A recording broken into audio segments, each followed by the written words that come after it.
thanks for joining us for our 7th Crafty Chat on AADL TV. I'm Lucy, and I'm here with Heidi and Nancy to talk about all things crafty. So did we want to start by jumping in and talking about anything that we might have finished or things we're working on, sort of catch up on that? Sure. Heidi, it looked like you had something finished. Heidi, did you have something in your I did. hands? I finished that big pink, well, I don't, wait, is it an infinity scarf, I guess is what it's called? Yeah. Yeah, it is. I kind of think I wanted it to be a bit longer, but it's so stretchy that I think, you know, it'll be fine. So, Yeah.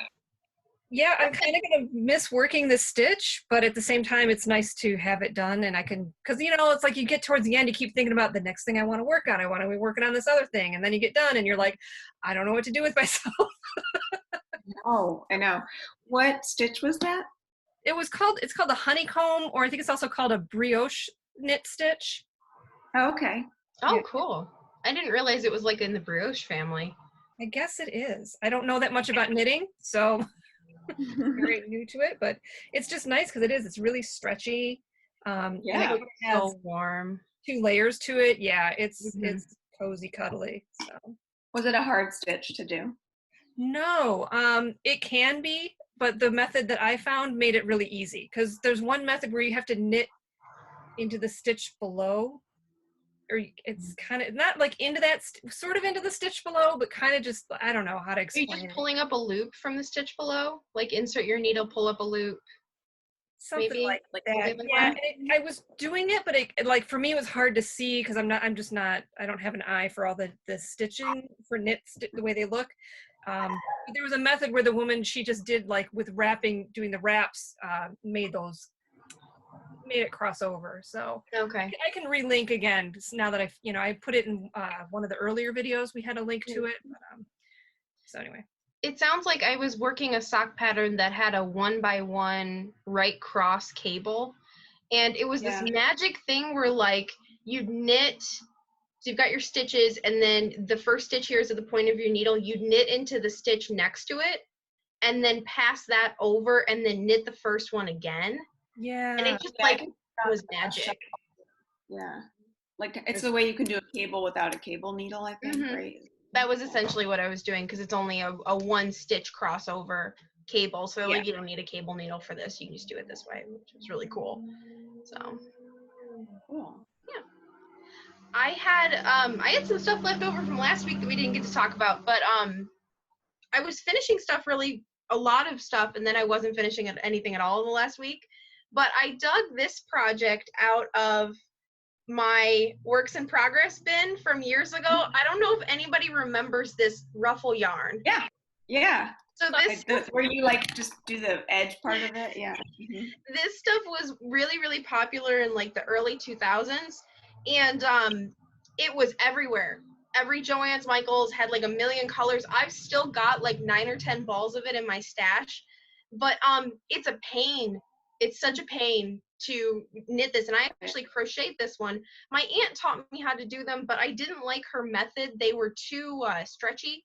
This one is really dense because I crocheted it. So the fabric is a little bit denser. But it's so pretty. I got rid of most of it, but I really like this teal color. So I finally finished that. And then I finished my needle book that I talked about. There's my very nice. out of a recycled book, and then I got my tabs done. So the tabs say what kind. It's actually, I think it's turning it around so it's mirrored. But say what needles are on the pages. So that's done. And then I finished my tote bag. Oh, wow. I finally got the binding stitched on it. I'm just going to hold it up because it is full with a bunch of stuff. I'm going to my mom's later today. But it's all done.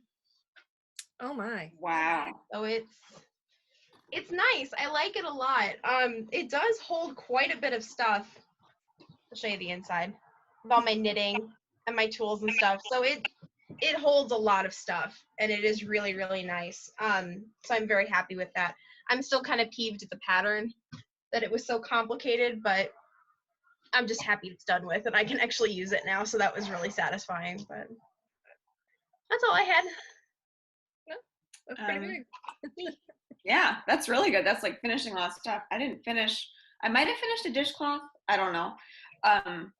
And I started a different one, like trying to not really challenge myself. Let's see. It's got a brick pattern. I don't know if you can see that. Cute. So it's 2 different yarns. I mean, this is like how can I make the dishcloth thing more exciting? But I have the cotton. I want to use it up. And they go so quickly. It's just like, so Really nice. that's fun. And then I'm still working on that same sweater. That brick stitch is actually an aspect of a Stephen West shawl pattern that just came out a little bit earlier this year. Can't remember what it's called, but I've been seeing a ton of finished ones on my Instagram. Oh, really? In all kinds of really gorgeous colors, and it's so pretty. I did not save the pattern, and I did not buy the pattern because, again, I don't need a new project. It was really pretty. Yeah. Well, this stitch is actually, it's very easy because you're really like slipping one, just to create that. But it looks kind of cool. So I figured that's a good place. It's essentially like a cotton swatch, right? A dishcloth. So it is, yeah, essentially. That's what I was gonna say, Heidi. Is you should swatch that honeycomb pattern and just keep a swatch of it, or like make a dishcloth out of it. That'd be a fun swatch it in cotton. Work it. Yeah. Then I was watching this TV series that they had like all these crocheted blankets. I don't know, because it took place in like a Northern California. And so I was like, I'm going to see what's going on. I had started so long ago. It's like really, it's like an ongoing granny square, I just kept going and going. I started it when I lived in St. Louis, so like 7 years ago, probably, or more. No, more than that. Because my mother-in-law kept giving me like her yarn she didn't want anymore, so I just kept using it.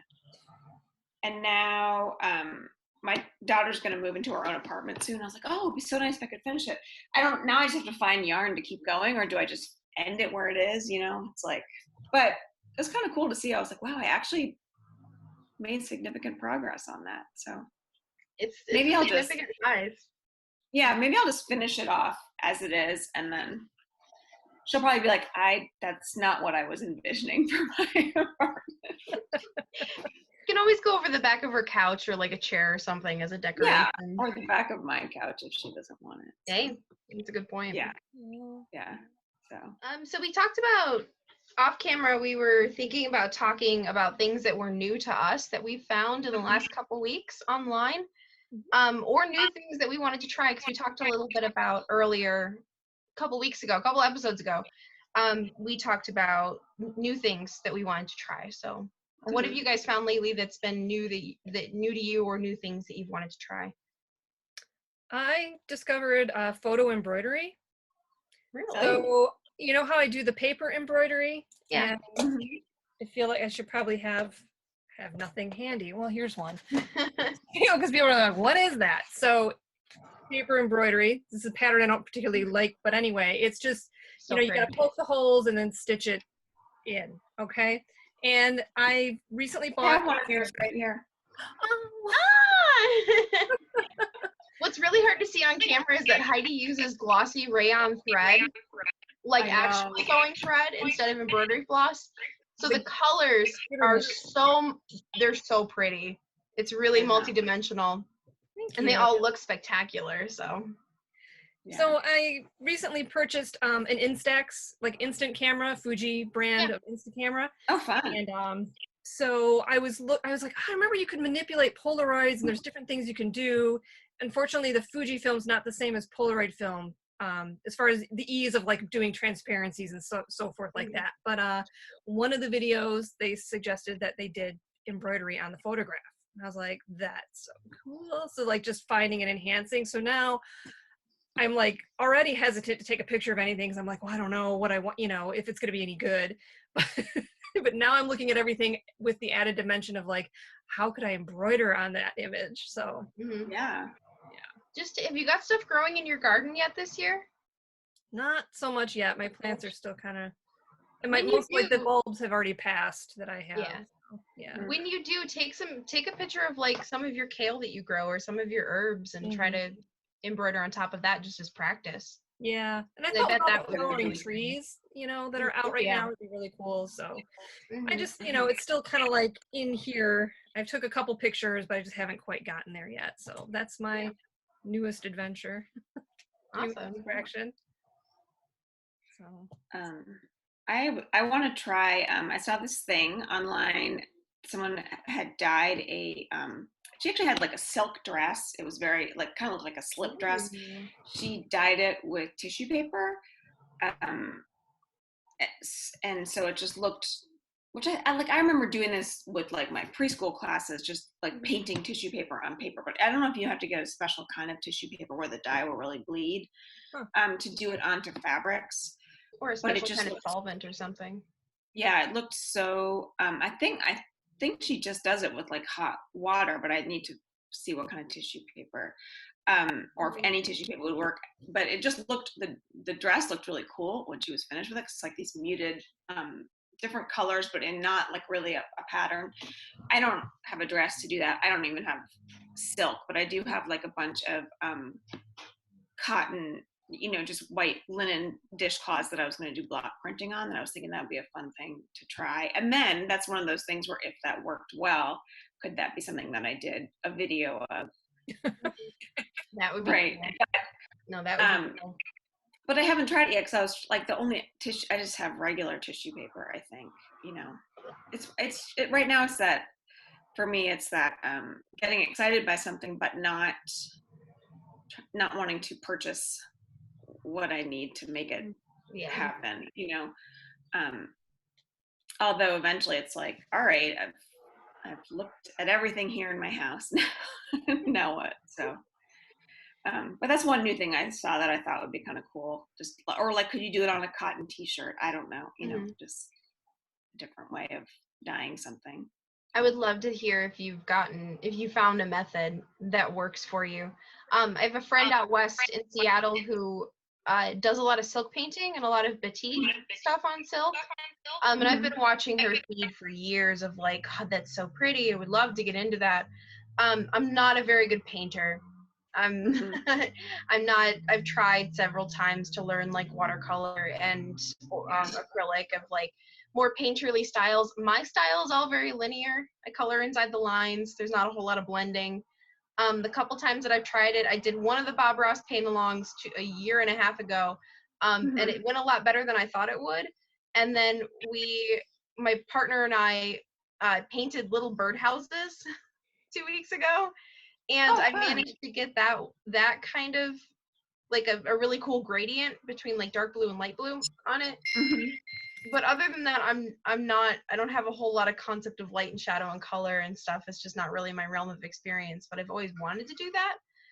The thing that she's working on right now is she's making 3-dimensional plush planets that look like she made a solar system model out of fabric. Oh, wow. And it's really cool. I was just like, that's awesome. So it's kind of made me want to like, should I go back into like sewn plushes? Should I try some of that? Because my cat also moved in with us. I can't remember if I talked about that last week, but I've been making a bunch of toys for her because our apartment is very small and she's very bored. So I'm kind of just like throwing toys at her and trying to figure out like what she likes and what she doesn't like again. But yeah, that's one thing that I've thought about getting back into. But I'm kind of in the same boat you are, Lucy. I don't want to buy things. I don't want to get new supplies because I'm living so much in this space and I'm here so often that I don't want to add to the clutter. I don't want to add to my stash. I want to work with what I already have. So I think instead of buying things, I've been meaning to try to knit brioche for a long time. So I might actually sit down and try to figure that out. Brioche is very intimidating to me. Me too. I've thought about taking classes. There was one class at Stitches Midwest that's held in Illinois, or Chicago area, I can't remember. At Stitches Midwest last year, there were a ton of brioche classes. And I was like, oh, I could drive down for a weekend just to take that class. It wasn't that expensive. They all sold out instantly. I was so mad. because it's very popular in knitting right now. There's a lot of patterns that are coming out with brioche, but so I have tons of yarn and tons of needles. I was like, oh my god, all the time in the world, maybe I should try it. So Yeah, we'll see. it's not Even a if bad it's just a idea. swatch, like. Yeah, that's probably the place to start. My problem is I don't always have patience for that. And so I'll be like, I'm going to find a pattern that has the technique I want in it. Jump in, and then I get frustrated.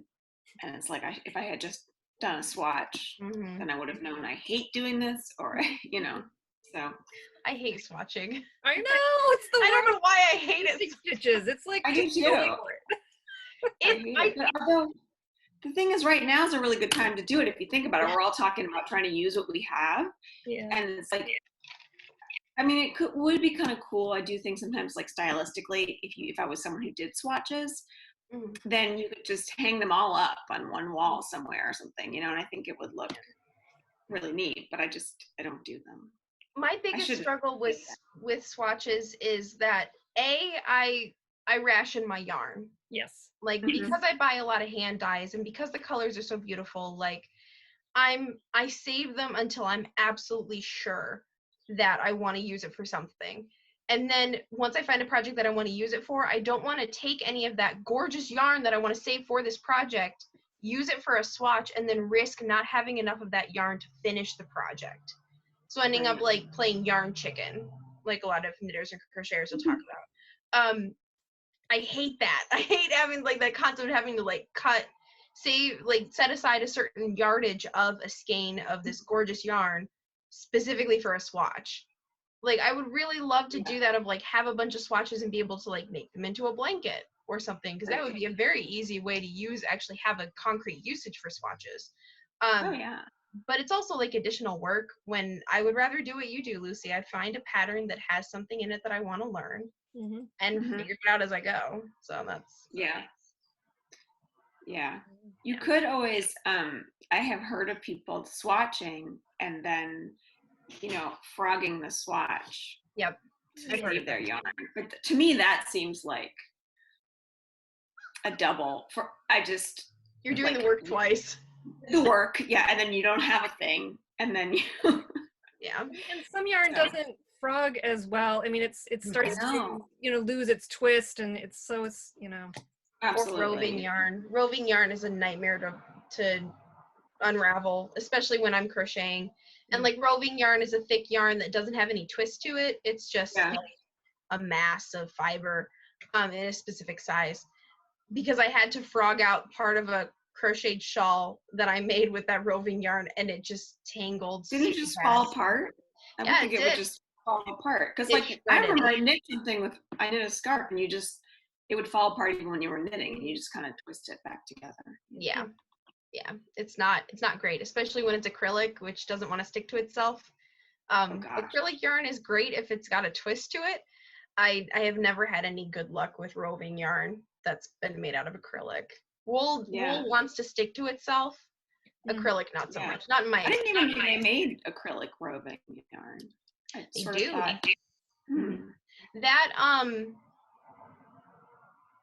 That unicorn shawl that I made, the rainbow one, the triangles, that it was the virus pattern, that was a Lion Brand landscape, and then in the colorway Boardwalk. And it's a really nice soft yarn.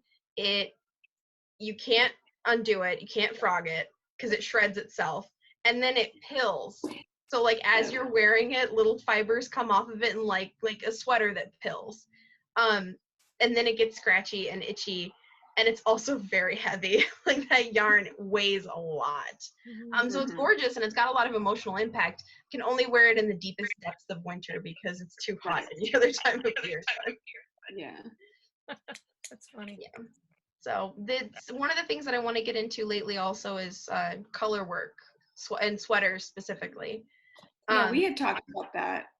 Even with that, I was thinking about that octopus sweater pattern. Oh my gosh. Yeah, the octopus sweater. So it's a pattern called Embrace, and we'll link it in the description box, but it's a bulky weight, full-size sweater that's a color work octopus. And it's not like, you know, a single octopus motif on the front of the sweater. It goes all the way across both arms and wraps around the body of the sweater. Wow. So it's this insanely complicated piece of color work. It's so cool and so spectacular. One of the presenters at AADL, or that presents for the sewing labs at AADL, brought it up to me and was like, I want to make this. I need you to teach me how to do this. And I approached Lucy and a couple other folks that work at the library of like, hey, do you guys want to make this like a knit along where we'll all do it together? I think we would need the emotional support for you that. would. I mean, Yeah, I would. I don't Yeah. know if I would be able to do it without other people. I think I would Right. burn it. Yeah. But I would have to buy the yarn for that. And I think that was. Yeah, me too. I don't have Yeah. it. So. We were talking right before coronavirus hit. I was putting it off because I was getting married and going on my honeymoon in the beginning of April. So I was like, I'm not going to be able to work on this until I get back. But now that kind of I had to cancel all of that and reschedule it, I've got a little bit more time now. So I was thinking about contacting folks and be like, hey, do we want to order the yarn for this and get that moving? But Yeah. I don't know that I want to be working on a bulky weight sweater in the summertime. I know it seems, yeah, like maybe it's better to start in the fall, you know. Mm-hmm. Yeah, I think so. But yeah, I had something else I wanted to talk about, but I can't remember what it was. Well, we can talk about brain fog and how real that is, because I know you guys, I know you don't want to go buy supplies and stuff, right? Because it's like we have what we have. Mm-hmm. I completely misplaced my tapestry needles. I had two. I was using them. It was a Friday afternoon, and then like Monday or Tuesday, no idea where I put it. So I had to go, and you know, ordering them online, I didn't get the same ones. They're not like as long. They're fine, but it's just, I'm like, I want my other ones. Where are they? I'm like, I've misplaced one of my masks, and then I found it, but then I can't find another one. I lost my little bottle of hand sanitizer. I'm like, where are these things? And I think it's like, yeah, I thought I had a whole bunch of double pointed needles. I knew I did, you know. But I mean, this is like I can't find them in any of the various places. Like, where have they gone? It's not like there's a lot of space. Nobody's coming or going. No, I'm just staying got at my home. bathroom and reorganized. So like, then half the time I can't find where anything is now. And so then I'm like, people must, because like sometimes on here, I'm like, people must think I'm a real dope. Because I'm like, well, I don't remember where blah, blah, blah. It's just like, no, that brain fog is like. No, I think that there is like an actual, I mean, I think it's a real thing. Yeah. I don't think it's a singular thing. I mean. No, I think it's everybody. I've been seeing a lot of news articles and some psychology studies that have been popping up on my social media of like, we all quarantine brain. It's terrifying to go outside. It's intimidating to do anything because of all the risk that's involved. And B, we're in the same spaces all the time. It's driving everybody a little bit crazy, which has been my problem for the last week of like, it's finally starting to get to me. I'm finally starting to like, I'm going stir crazy. I go out for walks every day for at least an hour and a half. Most of the time just an hour, but I'm still driving myself crazy. And like I'm alone with my own thoughts so much, I can't focus. I'm absent-minded on the best of days. So now it's like I'm doing exactly the same thing as you guys are doing. I'm shoving things in places. I don't remember doing this at all. I put a bag of grapes in the freezer. They are good frozen, so maybe your brain was telling you that. But my partner was so confused of like, Nancy, why are the grapes in the freezer? I was like, I don't know. They're delicious though, so we can eat them that way. And he was very confused. But like, yeah, I'm shoving. Like, I lost a set of my double pointed needles. I lost my 9-inch circulars in the size that I usually use for socks. I found those, and then I lost several of my pens because I was going to start a new planner. And I somehow misplaced a whole package of buttons. Like, I know they're here. I just don't know where they are. Isn't that weird? You know, I wonder if part of it too is like, I think in general, it seems like everyone has kind of adapted. Well, you know, like there's this new situation. Everyone's kind of going with it. We're doing our thing. But I wonder, like, if it takes something that level of sort of adaptation, if it's actually using more of our thought process than we think it is, so that like I think so. Regular thinking, like, where did I put my buttons? It's not there. It's just foggy. Yeah. You know? There's a mental energy that's required to like adapting to a new situation, and the kind of like, even if you don't recognize it, that exactly. you're doing it. And if you're change adaptable, that's awesome. If you're change adverse like I am, I thought at first I was doing really well at the change of like, I'll be fine. This is great. Like I have all this time. Now it's just starting to make me really, really anxious. And it's kind of hit that level of like, I don't know where I was going with that. Again, brain fog. But yeah, I think it's everybody. Because it does take a certain amount of mental energy to change. And when you're trying to do the things that you've been doing for a long time, while most of your mental energy is taken with adapting to new situations, things are gonna. It's human beings are not great multitaskers. Yeah. I don't think psychologically we're not designed to be multitaskers, so it's difficult. But yeah, you're gonna freeze the grapes maybe. yeah, I'm gonna freeze the grapes. Now that it's nice and warm today, I kind of want the frozen grapes, but we ate them Right, all. they actually sound really good. But Yeah. it wasn't what you meant to do. No, it's not. It was either that or I was sleepwalking. That's distinctly possible. Yeah. I think the brain fog is keeping me from wanting to start new projects. Yeah. Definitely. Yeah, it's hard to have the focus right now though. For me, I mean, I'll have the idea of something new, and then there's that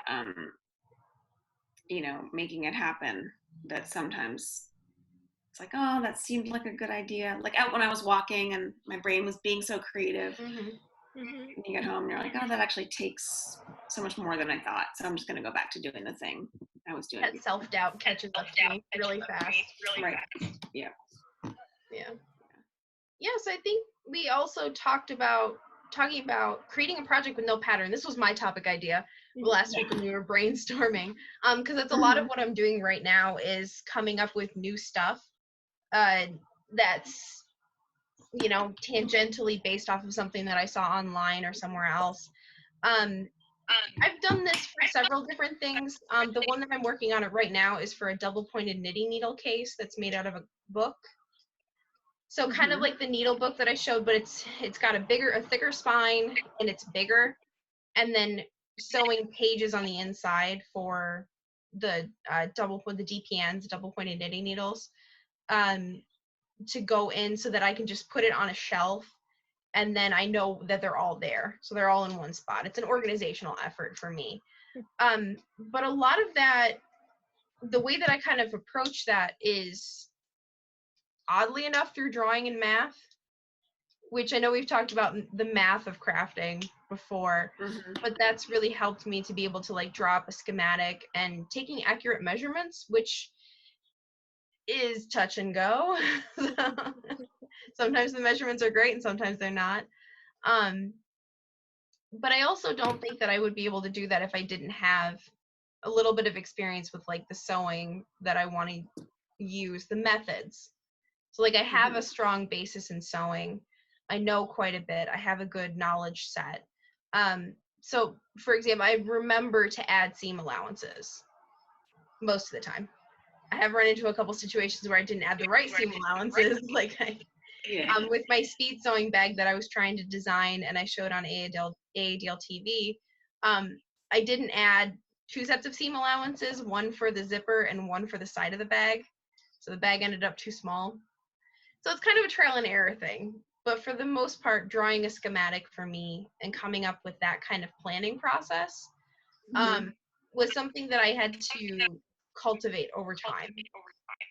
Of like coming up with a plan, drawing the plan, taking the measurements, doing the math required, and then making a mock-up. That's the other big thing, is making a mock-up. So I'll like use scrap fabric and make a mock-up of one of the pages, just to make sure that I did everything right.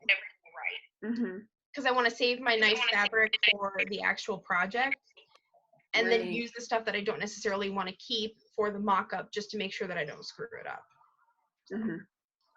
But that's the primary things that I do that with are sewing, and then if I want to build something, so like I built a basic hand weaving loom, I've done some shelves, and I did a side table out of wood at one point.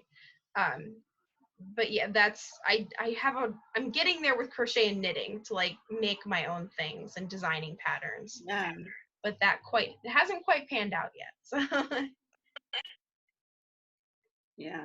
I don't really design much at all. I mean, unless it's like I'm drawing something, you know. yeah. Have you um, ever found yourself adding something onto a pattern that you've already yeah, I'll do like adding an that. embellishment? Even I'll just change this mostly with something like a shawl, where like if it's the Bella shawl, which I've done a couple times, then I might decide I want to make it bigger. So essentially you're just like figuring out, if I am adding one more section, what is that doing to my but that's just building on something that's already there, I think. Or Yeah, like I do that a lot oh, sorry, go ahead, Heidi. I was just, yeah, a lot of times with patterns, I don't really follow them. Like recipes, it's like, yeah, it's just a suggestion. Yeah, recipes I don't follow. Yeah. What I want, or I just wing it, and then I don't wear the thing, like that shawl, the shrug sweater that I found again today. I'm like, oh, maybe I should try wearing that around the house, see if I can get comfortable with it. But yeah, a lot of my paper embroidery are at this point are my own designs. I mean, initially just getting to understand how patterns laid out and how it worked, I was purchasing patterns and using some things off the internet, off of Pinterest, and just kind of learning how to design them. But with feeling my skills with my mandalas and stuff like that, I can kind of start using those as to make patterns. It's a bit of a challenge though right now. It takes a lot of time and trial and error, and I can draw it with a pen to see how the lines are going to intersect and meet up, but it's not the same as when I actually lay it with threads. So it's like I just have to punch it out and stitch it up and see if it works. So I run into the same issue of why I do a good bit of designing, but I'm doing more of it now because I have the time and mental energy to actually sit down and see the process through start to finish. Because I'm kind of the same way, Heidi. I have to, there are some things that you can come up with theoretically and then do it and it immediately works out in practice, but there's a lot more things for me that it's a trial and error thing, where I have this idea, I have one method that I wanted to use to do it.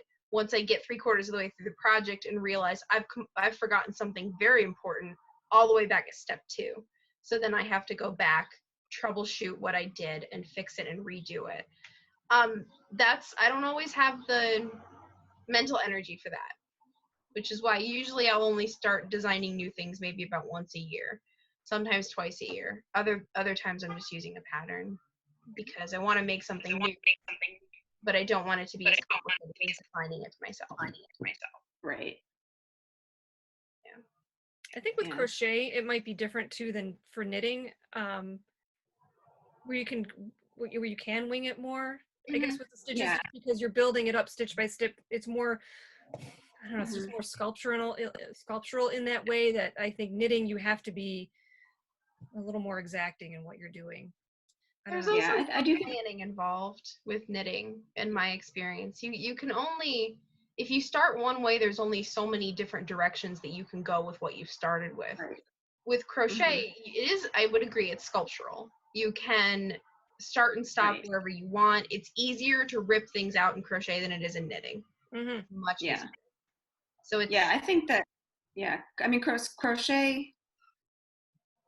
Knitting is more precise, and crochet maybe it's not more. It builds on itself. Like if you decided you didn't like what you did in crochet, you could take out that section. Or whereas with knitting, you might have to go all the way back, and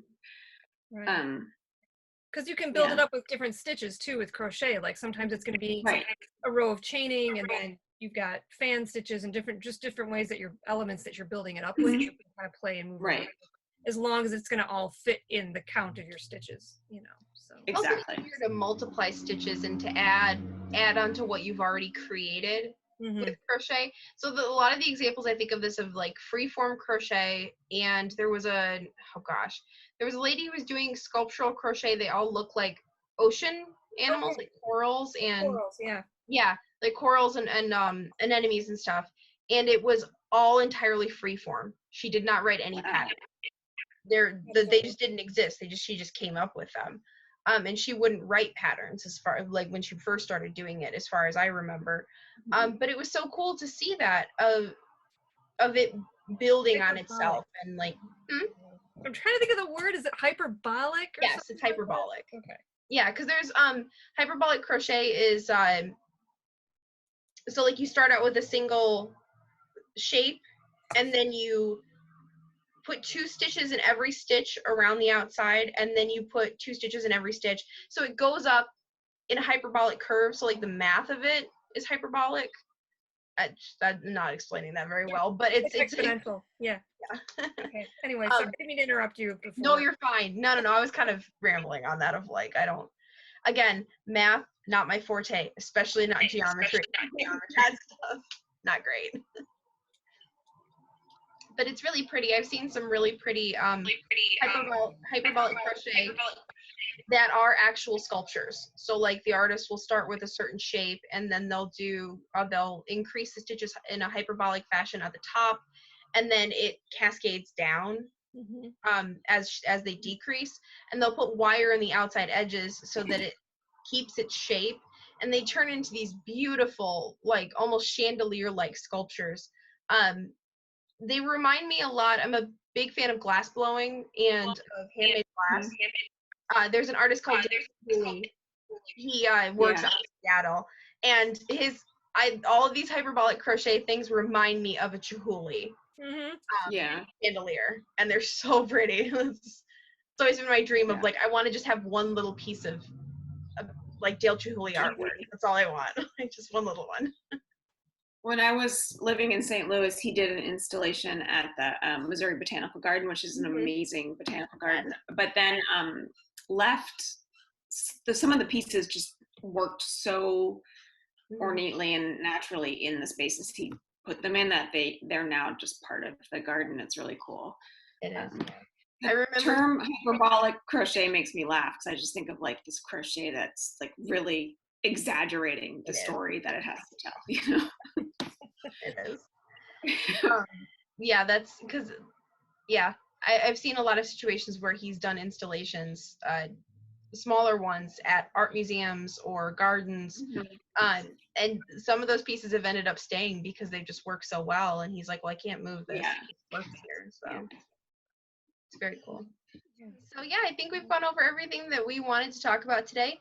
I thank you guys so much for joining us. If you liked the video, please give us a thumbs up, subscribe to the channel, and take a look at the other Crafty Chat episodes that we've had. There are 6 more previous ones, and there are lots of other arts and crafts videos on the channel. Please feel free to take a look at those. We'll be back next week with a special guest, Amanda. She'll be with us to talk about block printing. So we hope that you can join us next week. In the meantime, have a great day, stay safe, and don't forget to love each other. Bye. Bye.